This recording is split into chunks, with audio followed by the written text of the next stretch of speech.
everyone. It is really a pleasure for me to present this webinar this afternoon. Not only is it that I'm a proud member of the West African Institute of Metallurgy and Mining, but also the exchange that I will have with you this afternoon, for me, gives me a great pleasure.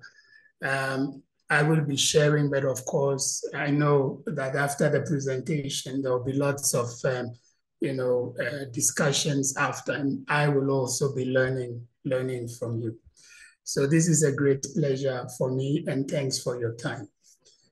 Without much ado, I will proceed to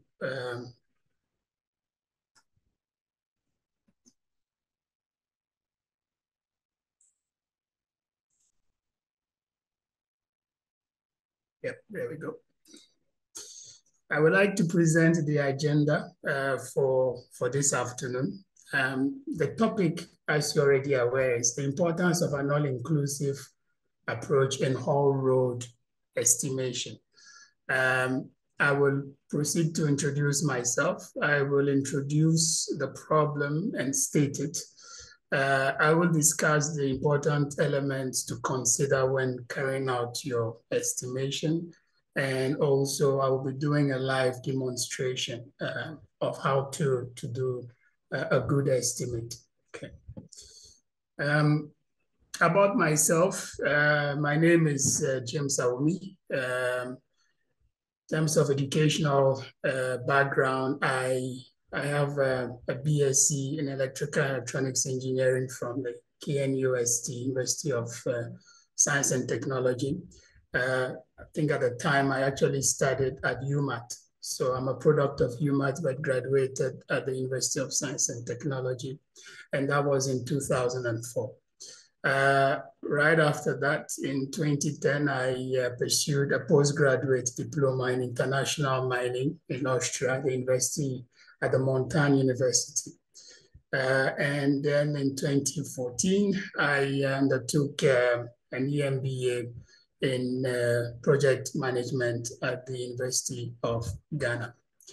A little bit of my professional background. I have basically my professional background spans say a duration of about 19 years now, and I worked with 3 international OEMs to date. Got Sandvik, with which I started in 2004.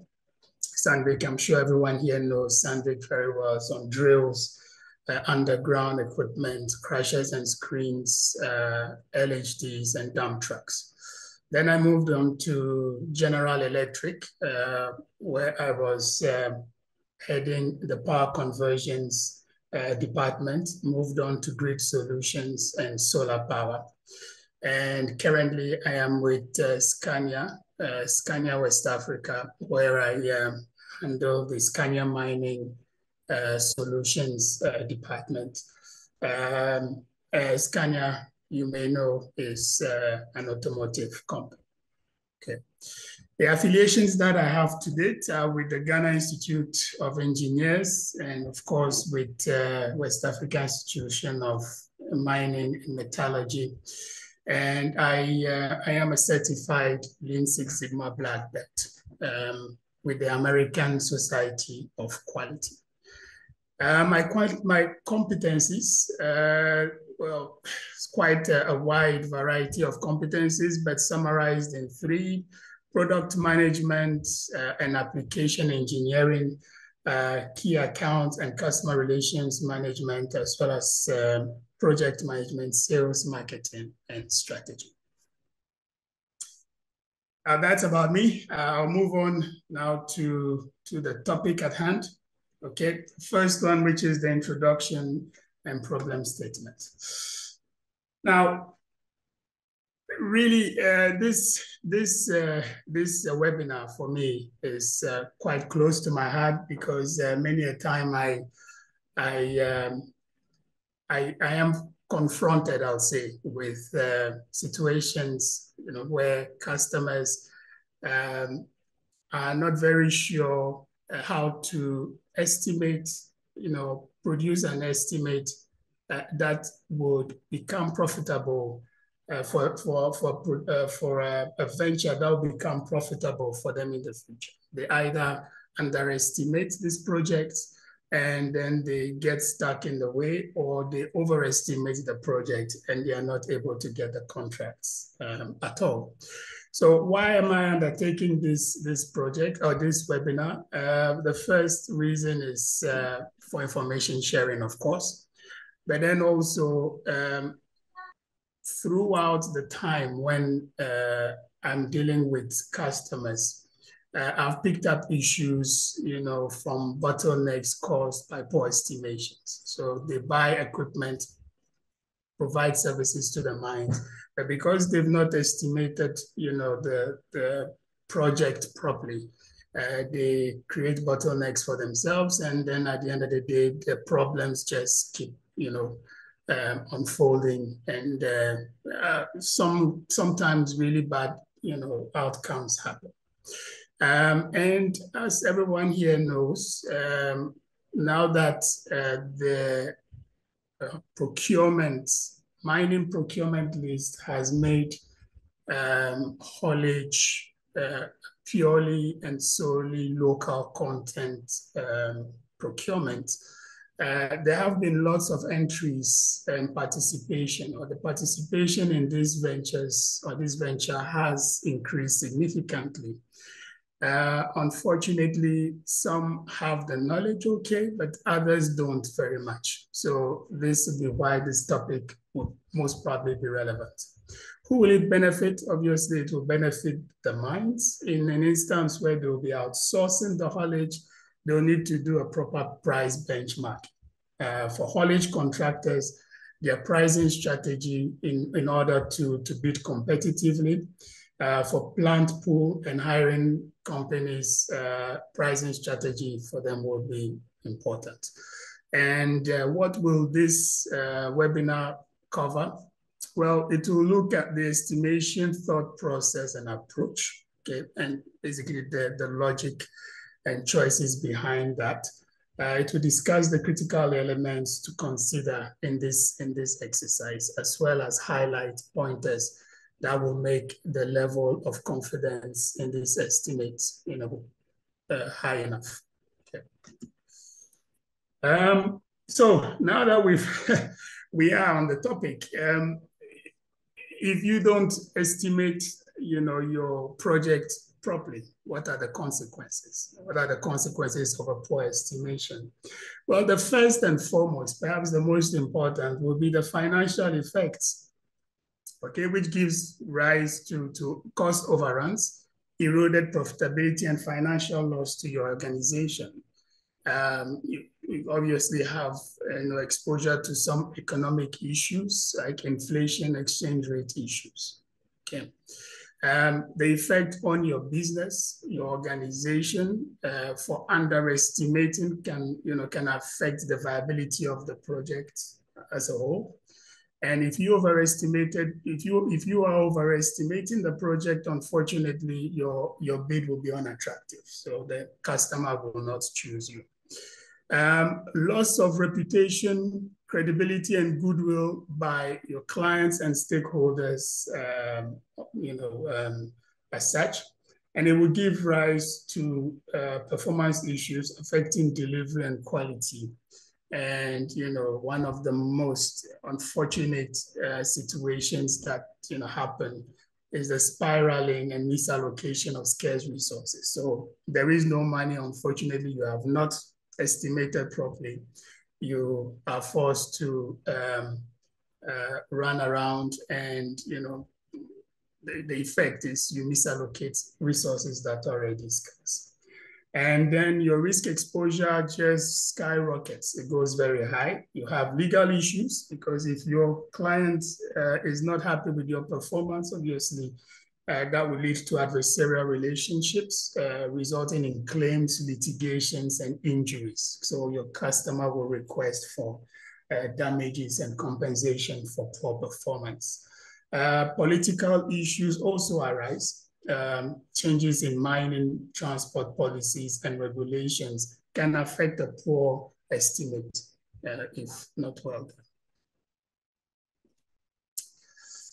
Now, we will look at some of the most important elements to consider when doing your estimate. Perhaps this slide would give you a broader picture and understanding of this entire discussion. And as engineers on the call, maybe the best way to look at your haulage exercise or your haulage project is to treat it or treat the process as a large operating manufacturing machine. Even though you've got disjointed parts moving around, doing all different things and different people doing different things, you need to look at the entire project as a whole big machine, manufacturing whatever, maybe iPhones or manufacturing TV screens. You must look at it as such. Once you've got that perspective as the entire project is a large manufacturing plant, it makes the breaking down of the different pieces much easier. And as it is, with a manufacturing plant, of course, there are inputs, outputs, processes, and outputs for sure. And your finished product is the ore that is dumped at its destination safely. I do know that I'm in the midst of mining people, so safety obviously is at the forefront of everything that you do or we do. And so your finished product is all dumped at its destination safely. In between, the metrics and parameters that need to be monitored and measured in order for you to do a proper estimate. Say you are estimating the manufacture of a single unit of an iPhone or a single unit of a television set. There are, even though the entire factory floor looks like a mess, at the end of the day, you're going to have to cost that single unit. That single unit of an iPhone that comes out of the factory that you have to sell, that cost, is the ore that is dumped successfully at its destination. So things like the cycle, turnaround time, the technical availability of your machinery, say that big machine that is working in your factory, the ore density, fill factors, achievable payloads, road conditions, cycle distances, cycle per day, technical productivity, all feed into a successful estimate at the end of the day. If you overlook any of these, fortunately, your estimate might be false. And in any case, in some instances, customers will require you to prove why your cost is so and so.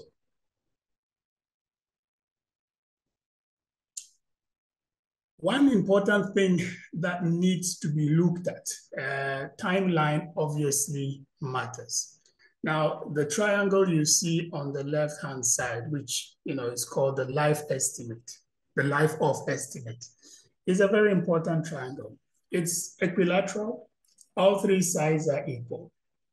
In the best possible world, what you really want is you want this triangle sides to be all equal. Unfortunately, it doesn't happen so.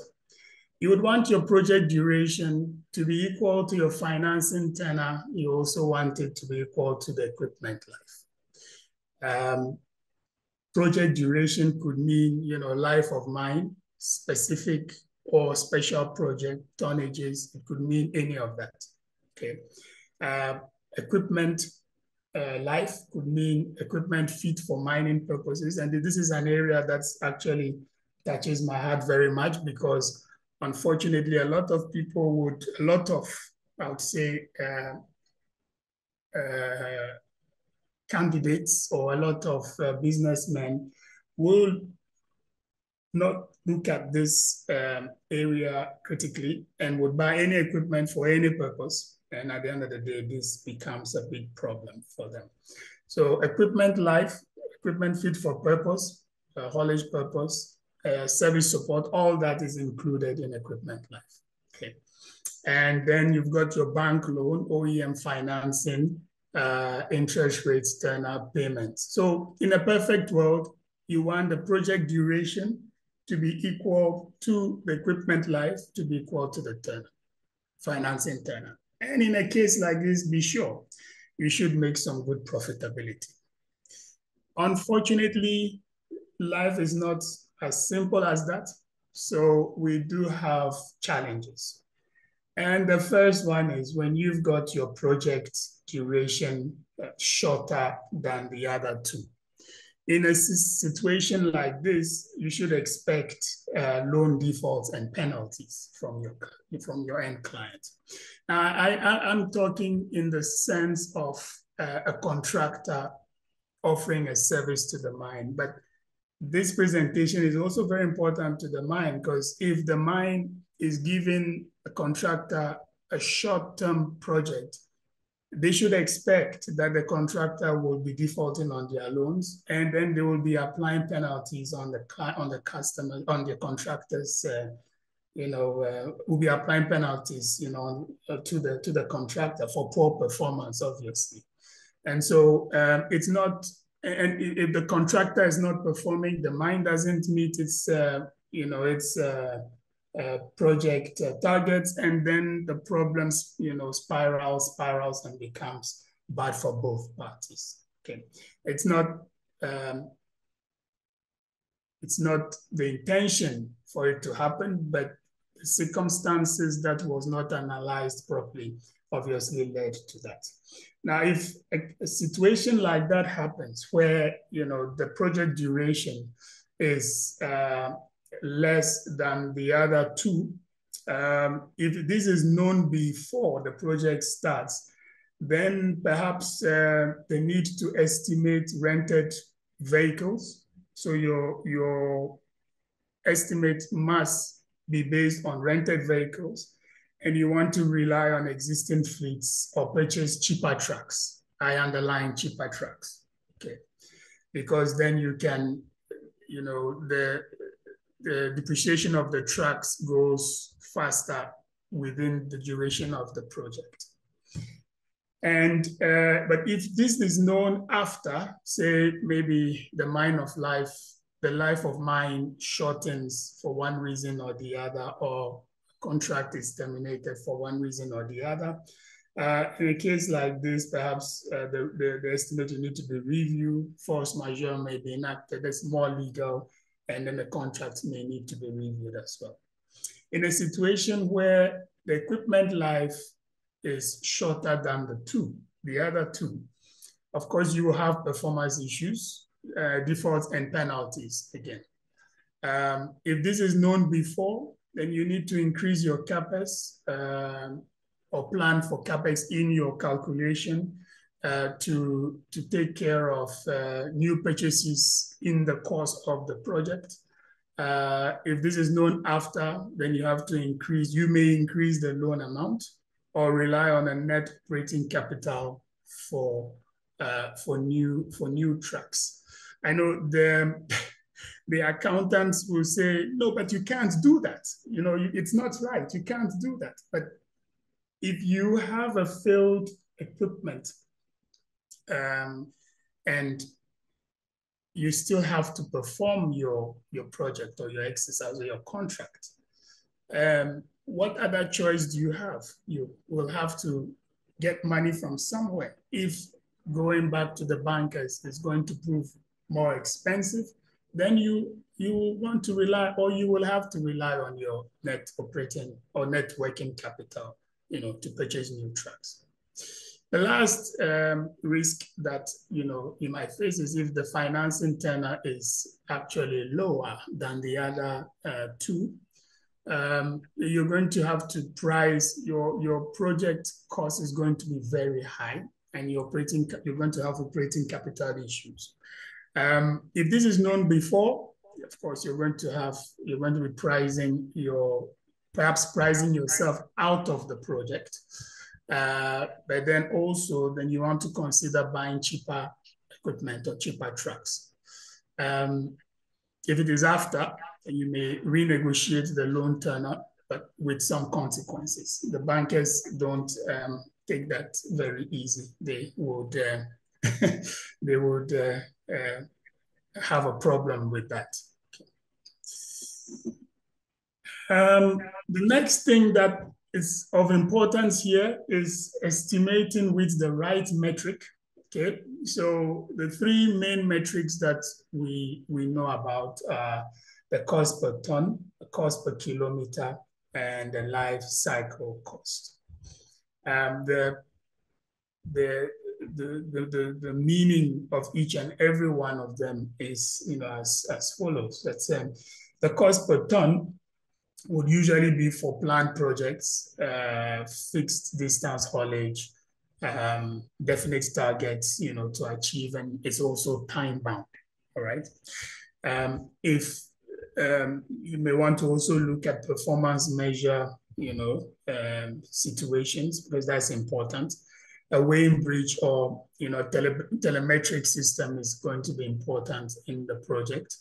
Equipment must be fit for purpose, of course, mining purpose. Critical to the estimate is because it's cost per ton. The more you carry, the more money you make. So the bigger equipment, the better. Speed matters, but there are limits for sure. You must consider financing in this.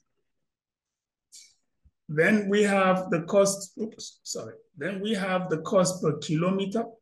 Cost per kilometer integrated or combined haulage, also known as cost per ton per kilometer. Okay.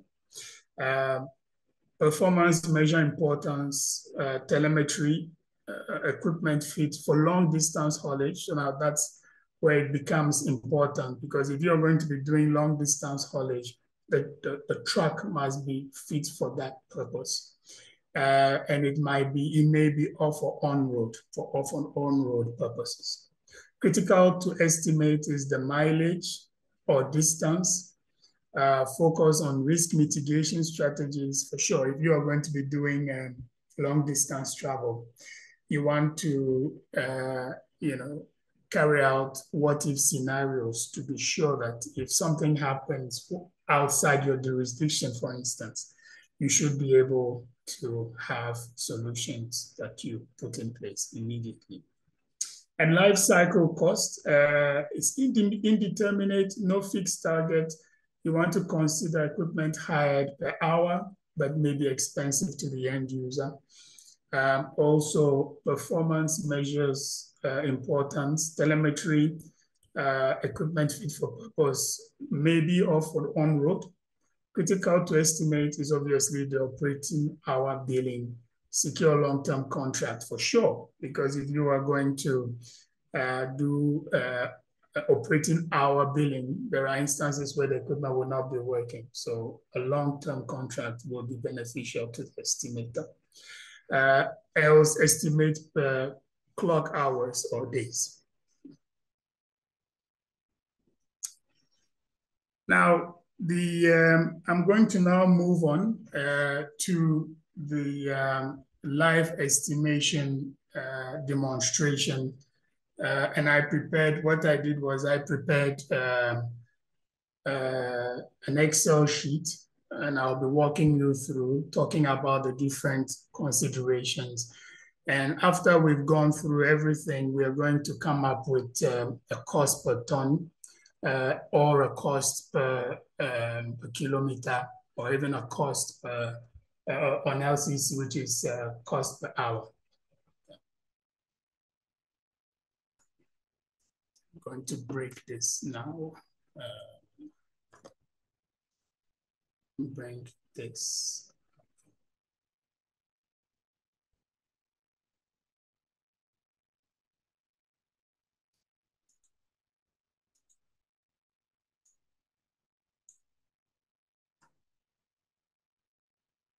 I hope my Excel sheet is visible here. Yes, Mr. Awumee. Okay, thank you. So the best practice when carrying out an estimate of this nature is obviously to determine the equipment number that you require. So the equipment number is, say a mine comes to you and says, we need you to haul a certain tonnage daily in order to meet our production. You have to work from that level down to the number of equipment that you will need. And from there, you will be able to determine all the other cost implications. So in this Excel sheet that I have, worked for this demonstration is first you will see in this column, these rows here, we've got ambient temperature, relative humidities, wind speed, precipitation, and so on and so forth. All that is given us is basically weather delays in some countries, but sometimes here in Ghana, especially in the western region where it rains quite a bit. When the rain is quite heavy, I think the mine will be asked, the operators will be asked to stop operation till the rain subsides. And then, so that may take an hour or two. All of that cumulatively could, give you number of days that basically no operation happened. So in this particular demo, I'm going to put here 18 days, which is usually the number of days that are used in our calculation. It's a general well-known number. It is going to be deducted from 365 days eventually to get us the number of production or trucks that we require. In this mine, the speed, the distance from the loading point to the dumping site is 31 kilometers. So 31 kilometers both sides. Okay, so total cycle distance is 62 kilometers. Queuing and loading, we're looking at 3 meters and inbound speed. The mine has limited the speed to 50 kilometers. So let's make the average speed there 45 kilometers. And then it's the same. Normally when it's inbound, it's empty. So it's a little faster. But when outbound, it is slower. So in this case, the average speed would be, we would make the average speed 40 kilometers per hour instead. Okay. Then what that gives us eventually is the total cycle time. That's theoretical total cycle time for a round cycle distance of 62 kilometers using these speeds. The operation that we are bidding for here is a 7-day operation, and it's just half a day.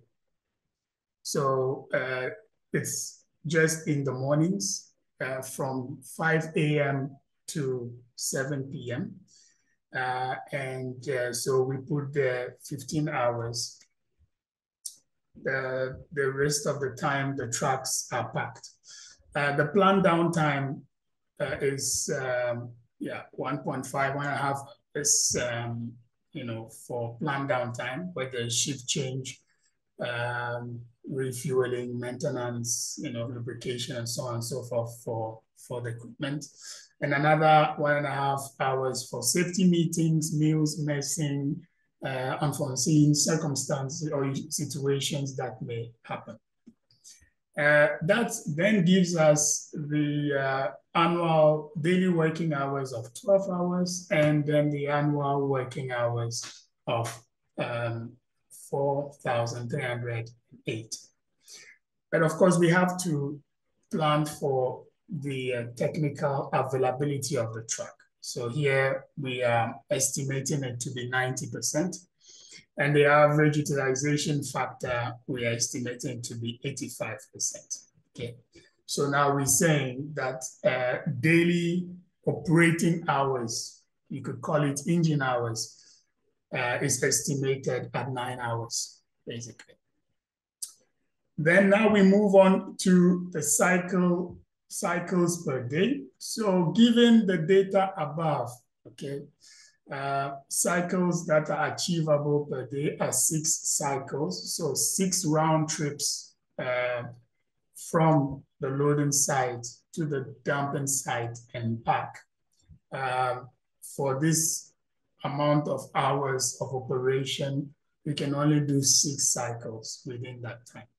In a year, you'll be doing around 110,000 kilometers. Now, one thing that a lot of us overlook in the calculation of our estimates is the theoretical equipment operating efficiency.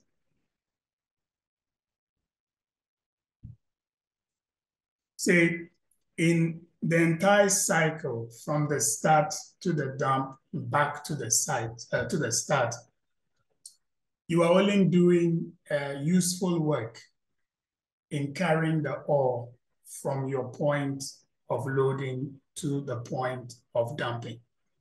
On your way back, you are not doing useful work. In fact, that is waste. So the equipment operating efficiency in a unidirectional haulage is usually less than 50%. In this case, it's calculated at 49.5%. So this gives you an understanding of what kind of efficiency you are operating at. Okay. And then, so I do work for an OEM, which is an automotive OEM. So when I was putting this presentation together, I tried to avoid using speaking against other OEMs, which would have been something that would have come naturally as a salesperson. But I did not do that. I decided, because this is, I would say an academic discussion, so I decided for it not to feature here. So for demonstration purposes, I just took a truck of one type, which has a body volume of 20 cubic meters, and the payload that it can carry is 40 tons. So this truck, by whichever manufacturer, they mentioned or stated to you or to us that their truck's body is 20 cubics and it can carry 40 tons. Of course, that cannot be seen in the absence of what the ore density is. So we need to know what the ore density is. And in this case, we picked a figure of just 2.18 tons per meter cube. Okay. For that particular ore, which the client has offered us or told us about, the fill factor is 95% and the swell factor is 110. Now, I recall I was having this discussion with an accountant at some time back, and he mentioned that why all these? These are all engineering stuff, mining engineering stuff. Yes, but all these feature in your estimate. If you don't estimate correctly, you will imagine the ore changes, its density as you chase it from 2.18 to 2.5. It means your truck has been under-specced for that purpose. You're going to have to do something so that the rate you are charging will have to change. Otherwise, your truck will fail soon and you're going to have challenges, performance challenges, for sure. Now, after the calculation is done, the payload, I'd say the entitled payload of the truck would be 37.65 tons. Okay. Annual productive days is 365, and the effective annual productive days is 365 minus 18, as you recall, and that's 347. the mine has just told us that they would require to have, well, maybe say 10,000 tons moved from one point A to the other point B. So here we're going to put in 10,000 tons. And 10,000 tons gives you, for the daily achievable production per vehicle, it gives you 216 tons per day. Remember, the operating time of this truck is 9 hours. Annually per truck, you should be able to do 75,000 tons. And your daily operating fleet to achieve these tonnages will be 46 vehicles at 23.62 tons per hour.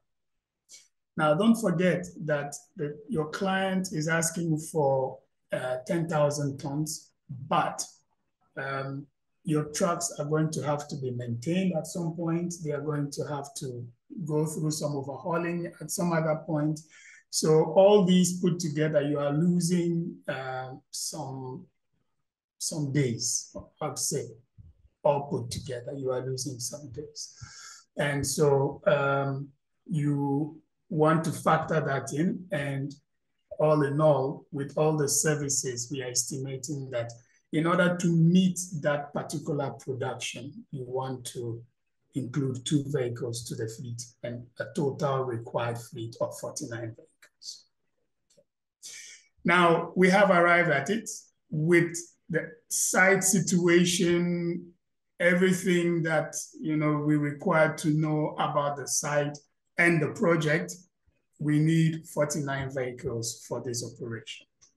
Now let's go on to the costing.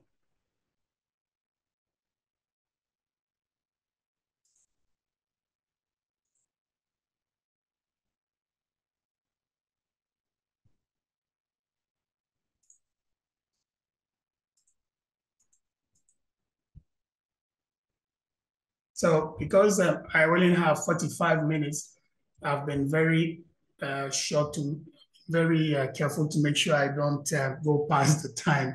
So most of the items here I've already pre-filled them, so it will go pretty fast. So the number of vehicles required for the project is 49. But let's say, the cost of the equipment, let me see, what would be, a good cost for a good mining truck that you could use for this purpose. I'll say maybe 195,000 euros. The economic life of this truck, is 5 years. So we want to depreciate the truck over 5 years. Hopefully, the project life is 5 years, and hopefully the financing tenor is also 5 years. Now, what happens here is you get a list of fields that are filled, the total depreciation of the truck, so of course, after the project is over, perhaps the truck hasn't been damaged, so it's not completely damaged. So you still have some residual value on the truck. So you can resell it after the project, and that's revenue, to the company. So the residual value here, gives you, you could say, well, after, I'd say it's a subjective figure. Say based on my services and my my maintenance culture, after this project is over, I believe I will have 10% of the truck left. Okay. And in a case like this, 10% means that you've got 19, the resale value at the end of the project will be 19,500. Then you go through your total depreciation, the interest rate. So if you are going for financing here, I estimated the financing to be at 9% on the euro. And then your capital cost, over the economic life for that particular truck, then will amount to 48,000. The average would be 9,000 per year. So it means that you will have to make provision to repay that amount to the bank annually. And then you've got insurance that you've got to take care of. I am assuming here we don't know about the taxes, we don't know about the administrative costs, the other costs. So I've left it blank. So now the owning cost, all these give you what we call the owning cost, the cost of ownership of the equipment, and that arrives as for a 195,000 truck, depreciated over 5 years. You've got a cost of ownership of 52,000 or 53,000 euros per year. Now, let's move on to your OPEX.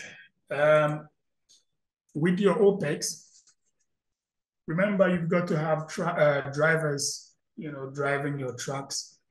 So here we estimated the driver's salary to be around about, 8,500 euros, just for the purposes of this example. At the additional labor cost, you could put in maybe a bonus, for high performance. The total here per truck, we assume that for the kind of operation you're running, of course, you always need to have a spare driver in order not to break in the flow of operation. So you have 2.2 drivers operating this truck, and the driver cost per the truck annually will be 18,000 or 19,000 euros. Fuel price, one of the most important elements in this estimate, is around about €1. Every OEM should be able to give you the fuel consumption on his equipment. If they don't give you, well, then I believe, many mines have seen many kinds of equipment over the years that mining has been, going on around the world. Someone somewhere would have used a certain type of equipment before. Please, before doing your estimate, do the needful, check what the real life fuel consumption of that particular equipment is. Do not do that in the absence of the topography or any other information that is relevant to that particular mine. Just ensure that you get the fuel consumption for that particular equipment. Then the OEM must be able to give you repair and maintenance costs, also labor costs, to get this equipment running. Remember, the life of your equipment is, a function of the equipment fit for purpose, but also the maintenance, repair and maintenance, availability and disposition of the manufacturer. All that said, we've got some figures, for the ties as well. So ties, you estimate ties in a very interesting way, but here again, you're going to need expert advice. OEMs are very good at, sweetening, the story a little bit, but I am sure everywhere around the world in the mining community, someone somewhere has used a certain type of tire from a certain manufacturer and has a feel. You can sample these and then you can put what you feel for a specific type of terrain, what the life of the tire is. And then you cost estimate it and you have eventually what it would look like. You should have here now a summary of what your cost per ton should be for this particular project. So in summary, your payload per cycle would be 37.65 tons. Your operating hours will be 3,351 hours. You'll be doing an annual, operating mileage of 114,000 kilometers. Your cycle time in, out, in, back would be on about, about 2 hours, almost 2 hours, or 1.5 hours, a little above 1.5 hours. And your technical productivity would be 23.62. Annual production will be 75,000 per ton.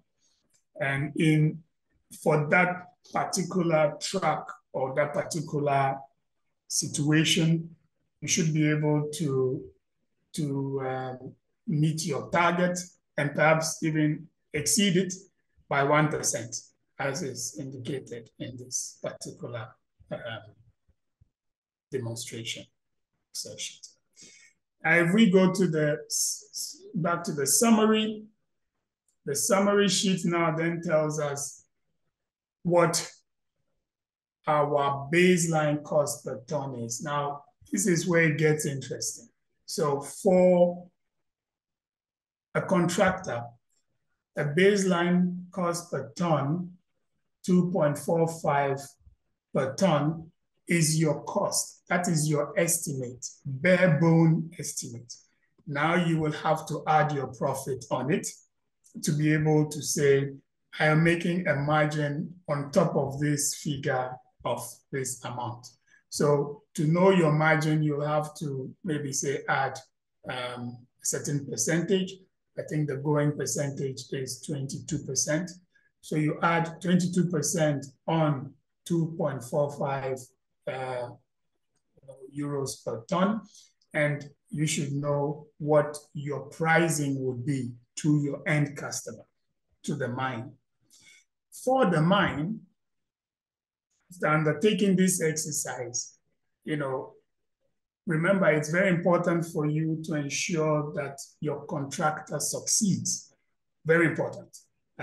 It's not about just throwing the deal or the bid or the tender and asking them to bid for it, but you must undertake this cost estimate as well, cost exercise as well, to be sure that whatever you are asking them to come do for you is sustainable, will start and end with your production, with them meeting your production as you require it to be.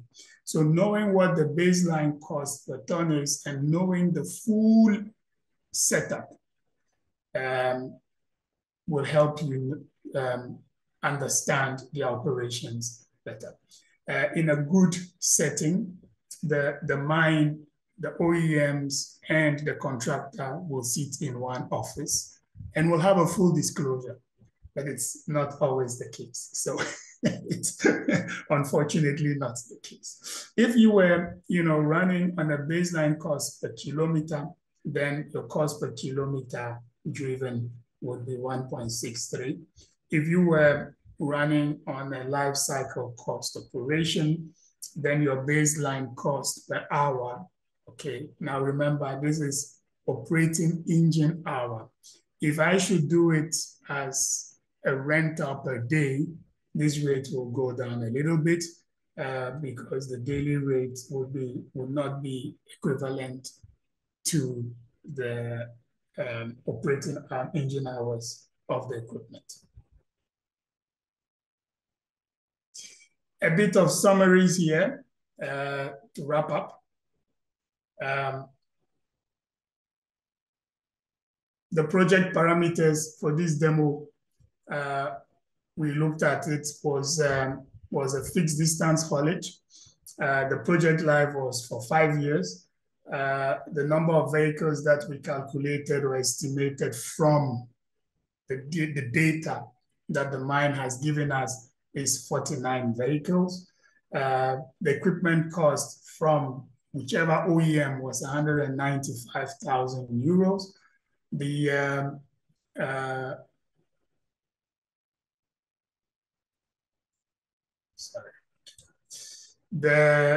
ore that is being mined is gold with a certain density of 2.18. And then the achievable annual production that we managed or that we calculated was around about 3.5 million tons. Engine hours were 310 3,351, and mileage is 110 or 115,000 kilometers.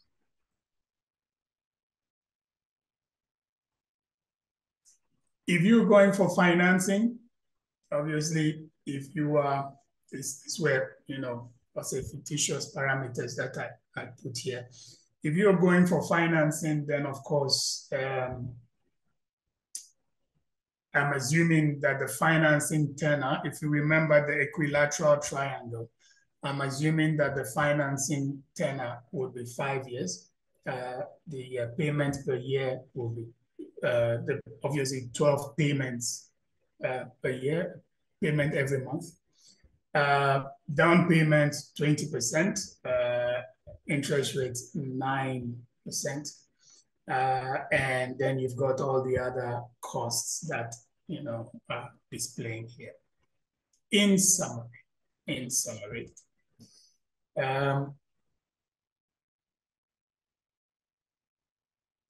this is what your estimate should look like. This is what your estimate should look like. So your cost parameters, for each and every aspect, for your CapEx as well as for your OpEx, must be stated as is shown here. For each and every element, and you must know which one is costlier than the other, which one you need to be focusing on during the performance of the project. And you also need to understand that if you are going for financing or investment, or whichever way you want to finance this particular project, you need to know all the different, components of your project in order to do a good estimate. Right. Now, that said,